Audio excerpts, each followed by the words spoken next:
um, about my granddaughter. So my granddaughter has been a blessing to me, of course, and she has a tendency to share the gospel with, or at least she's asking people if they know Jesus.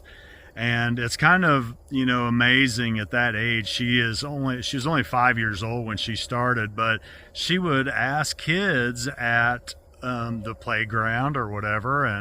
And one day we were out, and she says, she come back from these kids, and she goes, hey, Papa, guess what? And I go, what? And she said, she goes, I just asked those kids if they knew Jesus.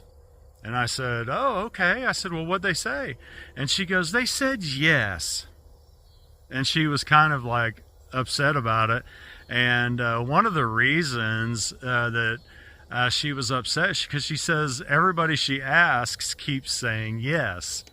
And so I asked her, I said, what are you going to do if they say no?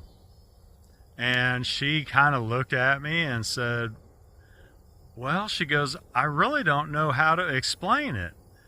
I don't really know how to explain Jesus to them. And isn't that kind of a problem that a lot of Christians have? A lot of Christians struggle when it comes to sharing the gospel. And I mean, some of them are just outgoing with it and they'll talk to you about it. But what I can say is, and some of the men that I work around and with in the ministry and that sort of thing, and I'm not a preacher or anything like that. I'm a believer, and they struggle with kind of how to go about it, because like me, it took. Oh gosh, I was in my late 30s whenever I gave my life.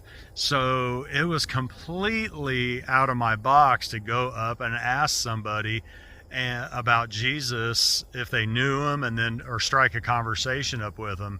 But over time, I was it would come natural. It just flowed from me to be able to talk to somebody about Jesus and help them through that.